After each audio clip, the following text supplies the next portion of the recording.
If you guys missed my video last week talking about the Final Fantasy Secret Lairs that will be coming out on June 9th, definitely check that out because we did a full financial breakdown on them, and for those, they seem to be quite good. Now, what we're going to be talking about in today's video, though, are some of the other Secret Lairs that are part of that Super Drop, all of which will be releasing on June 9th to make up the Summer 2025 Super Drop. Now, this first Secret Lair we're going to talk about is going to be Frazetta 2.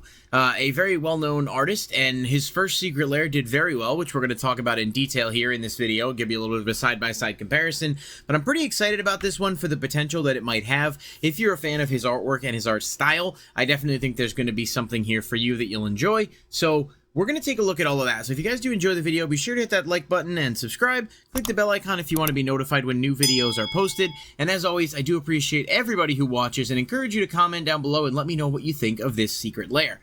Now, we're going to talk about the cards first. The Frazetta Secret Lair has this is the second one, but it has 5 cards in it. First up, we've got Deadly Dispute. Now, this card is obviously quite popular, but is not super expensive. The one thing I did want to kind of note about it, though, is that you get some very unique artwork, which you absolutely have to take into consideration when talking about some of these cards, because as we've seen with Frank's first Secret Lair, the artwork value has surged quite a ton for cards that are otherwise fairly cheap. We've got Murderous Rider / Swift End, which is obviously a very good card, even though it's not super expensive.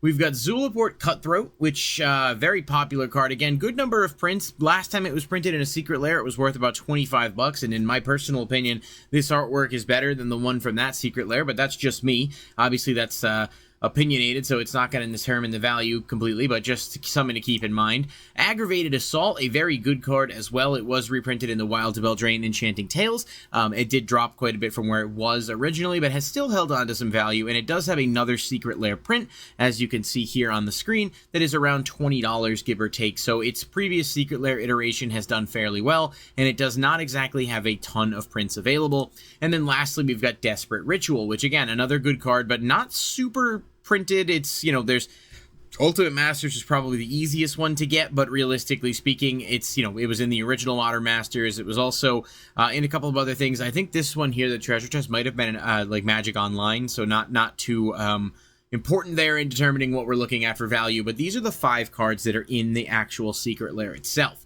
Now, before I give you my thoughts on these cards' inclusions, let's take a look back at the original Frazetta Secret Lairs, because a couple things I want to talk about that I think are very interesting. If you look at the value on the non-foil one, it has done nothing but go up over time. Even going back, let's say, about a year when it was around $92, it has more than doubled over the course of a year, and a lot of that has to do with, of course, the quality of the artwork that he's included on his Secret Lairs. If we look at the foil version is obviously more expensive, though not by a crazy margin. So it was around $105 about a year ago, and it's now about $214. So it's more or less doubled up as well. Both have performed well, considering, especially because some Secret Lairs just don't see that level of rise, especially not consistently, and because some of the cards in here, none of them were like crazy expensive even prior to the reprint. But basically, Frazetta's art is very desired, and it has done very, very well for itself since this Secret Lair has come out. And let's look at the cards that were actually in that Secret Lair, because I think that's the other key here that I want to touch on. So the original one had Temporal Manipulation. The Secret Lair version of the card is about $17 and about $22-ish for the foil. So not super expensive, but some really cool artwork here for a card that, it does have other prints, none of which are crazy expensive, but Portal, the Portal one's obviously pricey. Box Topper from Ultimate Masters is quite pricey, but this I think, is right up there in competition with a lot of these other ones here. And honestly, I think even the foil from Ultimate Masters, which was technically like its first real like foil printing, quote unquote, that you could obtain from like a regular set, is actually less than the Frazetta version. So just interesting note there on Temporal Manipulation, but it was a decent enough inclusion. Dark Ritual, obviously everyone knows Dark Ritual. We've seen this in plenty of Secret Lairs before. I've gone on record before saying this is one of my favorite artworks on a Secret Lair card ever. I think it's incredibly cool. I think it's badass art. It's simplistic, but it's very flavorful. It's very well drawn, and it kind of captures the essence of Dark Ritual. This card is about $110 for the non-foil and about $140 for the foil. Now, just again, for comparison's sake, Dark Ritual, you can obtain a base copy of it from one of the million sets it's been printed in for, I don't know, let's say $2 or $3. It's around, I mean, there's a million Dark Rituals, right? So you can get one pretty quick, and obviously there are a few higher rarity versions, but this has done extremely well for itself. And the reason I mention this is because this card obviously is very popularly played, but also was not a super expensive inclusion. And when you get these Artist Series products, there is the possibility that just because a card doesn't have a lot of value before the reprint, it will still do extremely well for itself going forward because of a set of unique circumstances. In this case, it's incredible artwork, highly playable card, popular artist, just all kind of works out to make this card a basically, I believe, I could be wrong, but I believe outside of anything from like alpha, beta, whatever, it is the most expensive version of Dark Ritual that is on the market. I mean, the Masterpiece series comes fairly close at around 120, let's call it. But I'm imagining, obviously, like beta, alpha, whatever, like the OG sets, pretty high up. There's a Judge promo. Alpha one's about 300. It looks like, well, there is also the Secret Lair Showdown promo, which is so unreasonably high because barely anything exists. Again, it does have awesome artwork, but we can't really consider this like very, very, very limited promo when determining price, because at least the Secret Lair was widely accessible. So my point is to say, even though no cards of the 5 for this new one stand out as like crazy huge reprints, Dark Ritual didn't necessarily either, but the artwork kind of took it over the edge. Field Marshal, again, cool card. It's like 10 and change out of the Secret Lair. It's like $5-6 otherwise. Doesn't have a ton of prints, but it is done well. Lightning Strike, very, very affordable card. You can get almost anywhere, but this version's around $10. And then Seize the Day was the last one, and this is, you know, I don't know, we'll call it $30-ish, give or take, and, you know, probably closer to around 17, 20-ish, maybe 13, 14 out of Odyssey. So all of these cards that were in the original Frank Frazetta Secret Lair, like, none of them were, like, massive value reprints. There were good reprints and good inclusions, but the art was what hard carried it.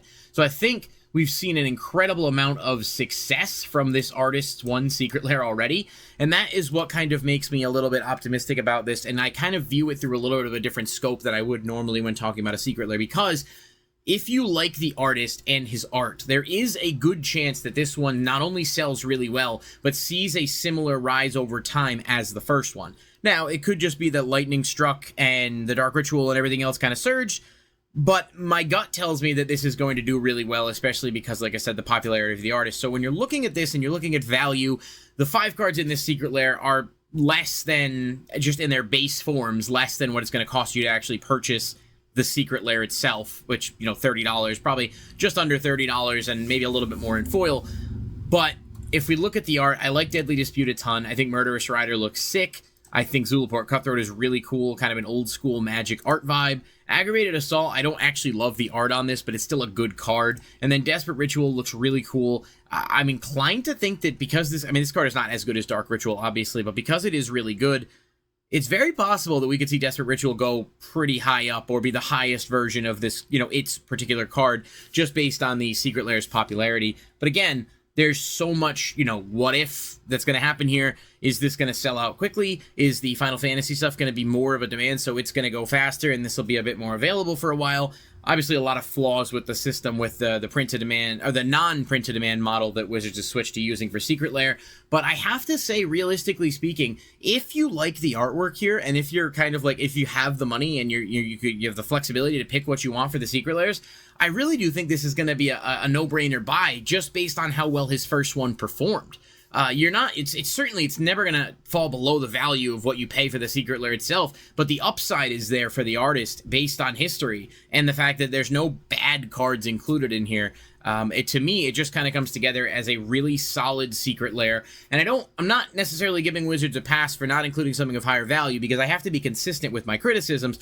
But despite that fact, given what we've seen this artist's cards do so far, I'm going to say sucks that Wizards didn't include like a few better reprints, but they did include 5 highly playable cards, and the artist did an amazing job as usual. And so this is one where I'm absolutely going to say I do think it's worth it, even if the profit, quote unquote, is not there. As always, I say, you know, don't buy it for profit necessarily, because then you get into FOMO and all of this. But if you like that stuff and you can get it at its base value, there's very good reason to believe that this Secret Lair is going to do well over time, even if it doesn't hit the heights of the first one.